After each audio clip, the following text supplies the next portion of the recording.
Премьер-министр Мухаммедкалый Абылгазиев мамлекеттик үлүштүү акционердик коомдордун ишмердүүлүгү маселеси боюнча жумушчу кеңешме өткөрүп, мамлекеттик компанияларда натыйжалуулуктун негизги көрсөткүчтөрүн жана менеджментти баалоо критерийлерин 2 жумалык мөөнөттө киргизүүнү тапшырды. Кеңешменин жүрүшүндө мамлекеттик мүлктү башкаруу фондунун төрагасы Ринат Төлөбердиев маалымдагандай, өкмөт башчынын тапшырмасына ылайык, учурда фонд 50%дан ашуун акцияларынын менчик ээси катары саналган 22 акционердик коомдо ишмердүүлүк натыйжалуулугунун негизги көрсөткүчтөрүн киргизүү пландаштырылууда. Анын айтымында мамлекеттик акционердик коомдордун активдеринин жана капиталдык рентабелдүүлүк көрсөткүчтөрү жыл сайын төмөндөп, туруксуз болууда. Компаниянын реалдуу абалын талдап, анын өнүгүүсүнүн божомолдоого мүмкүндүк болбой жатат.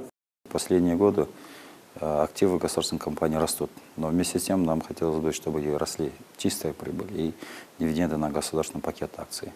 В этой связи фондом разработаны ключевые показатели эффективности организации, где присутствует 8 финансовых показателей и 4 нефинансовых показателей. То есть тем самым мы преследуем цель повышения рентабельности самих компаний. Если мы только оценивали раньше результат только по итогам чистой прибыли полученной и по сравнению с предыдущими годами, то есть она идет больше или меньше, то есть мы сейчас хотели бы уже заглянуть намного глубже, понять рентабельность инвестиций акционеров, рентабельность активов, чистую маржу, рентабельность акционерного капитала. То есть на вот эти показатели будут теперь упор делать. Премьер-министр Мухаммедкалый Абылгазиев өзгөчө белгилегендей, бүгүнкү күнү башкаруу сапатынын төмөндүгүнөн мамлекеттик үлүштүү акционердик коомдордун көп бөлүгү натыйжасыз жана чыгаш алуу болуп саналууда. Мамлекеттин өзүнүн үлүшү бар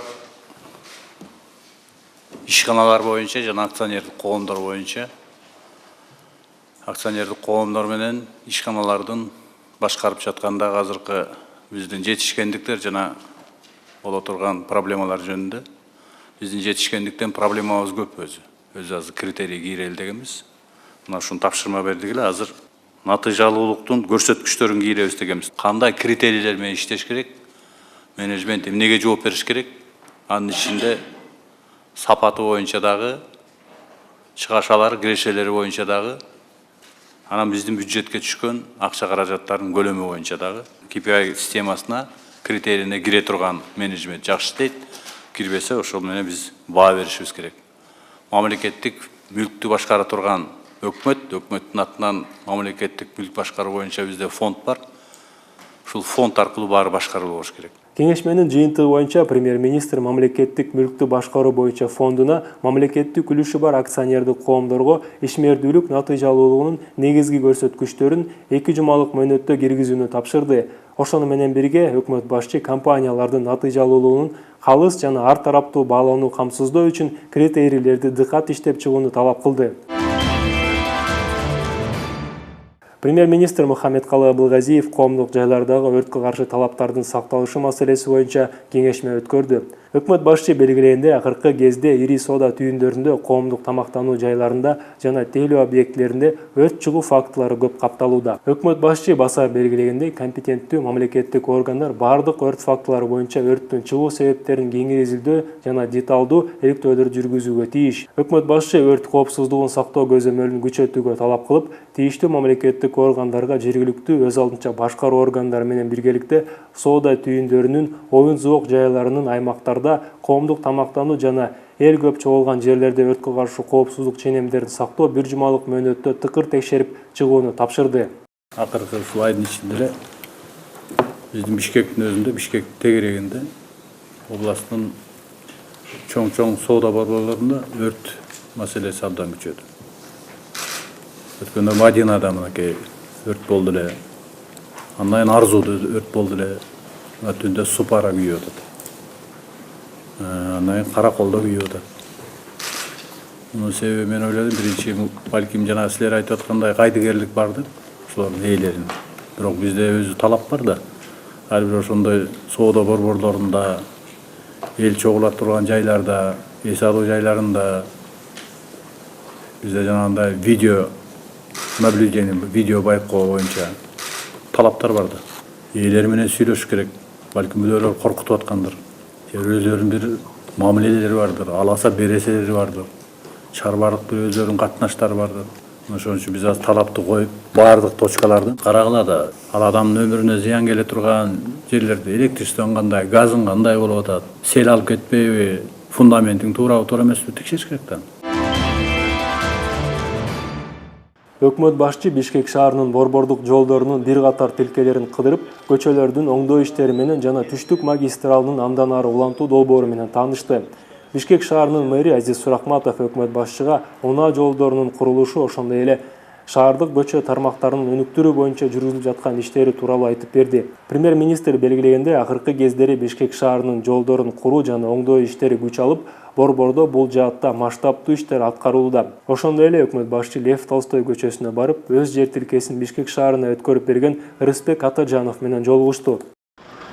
Ошон шаардыктар көп болсо, шаарга дагы жарандар ушкардан мындай жолдор салынып аткандан бирөөнүн огород менен өтүп атат, бирөөнүн көрөмөс салып алган.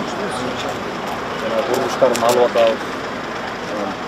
Түшүнүк жок түшүнүп бергениңерге чоң рахмат. Сизге да чоң рахмат эми көңүл буруп мамлекетке кичинекей салым кошуп койгонуңузду өтө чоң деңгээлде. Тилекейлерди айтсаңыз, сизге мындай эмес. Кубанып ушундай жарандарыбыз бар экен деп бул саатты тагынып алды. Өкмөттүн өзүнүн белеги бар. Рахмат чоң. Өзүңөр ден соолуңар сааттай жүрүп турсун. Балдар, жолдоштор менен чогулуп ушинтип шаарыбызды оңдоп, шаарыбызды куралы. Сизге окшогон жарандардан үлгү алсын башкалары. Сизге чоң рахмат. Рахмат чоң, рахмат көңүл буруп. Мухаммедкалы Абылгазиев Рыспек Атажановго Бишкек шаарын өнүктүрүүгө кошкон салымына жана борбордук жол инфраструктурасын өнүктүрүү боюнча күч аракетин колдоого алуусу үчүн чын ниеттен ыраазычылык билдирип, премьер-министринин энчилүү саатын тапшырды. Өкмөт башчы жумушчу кеңешмеде мамлекеттик органдарды натыйжалуу программалык бюджет долбоорун иштеп чыгууга жөндөмсүздүгү үчүн сынга алды. Бюджеттик процесстин ишин программалык максаттуу принцибин жана бюджетти уюштурууга өтүү, бюджеттик чыгымдардын натыйжалуулугун жогорулатуу бирден бир негизги ыкмасы болуп калары болжолдонууда. Кеңешменин жүрүшүндө саламаттыкты сактоо, эмгек жана социалдык өнүктүрүү, ошондой эле транспорт жана жолдор министрликтеринин жетекчилери өкмөт башчыга өз ведомстволорунун программалык бюджеттери тууралуу ой пикирин ортого салды. Маалыматты уккан соң премьер-министр иштеп чыккан программалык бюджет долбоорлорунда натыйжасыз чыгашаларды үнөмдөө жана кыскартуу эсебинен мамлекеттик органдардын ишин жакшыртууну камсыздаган жыйынтыктарды берүү, конкреттүү негизделген сунуштардын жоктугун сынга алды. Премьер-министр Мухаммедкалы Абылгазиев Өнөр-жай, энергетика жана жер казынасын пайдалануу мамлекеттик комитетинин жамаатына жаңы төрага Эмил Осмонбетовду тааныштырды. Өкмөт башчы ата мекендик экономиканын өнүгүүсүндөгү ведомствонун маанилүү ролун белгилеп, анын жаңы жетекчиси астына бир катар конкреттүү милдеттемелерди койду. Мен өзүм келгенин себеби, урматтуу коллегалар, биздин өзүбүздүн экономикабыздын эң орчундуу бюджетке, экономикага салым кошчу тармагы ушул. Биздин эл абдан мындай талапты катуу койгонду билет, сындаганды билет. Мен ойлойм бул абдан жакшы нерсе. Себеби мамлекеттик кызматкер өзү элдин көзөмөлүндө болуш деген биздин мамлекетте ушул орноп келатат да. Ушундай ачык коом болдук, бул абдан жакшы нерсе. Эми ачыктыкты биз ушул системага алып келишибиз керек. Канча кең иштеп атат. 200гө жакыны болсо керек. А калганы кайда?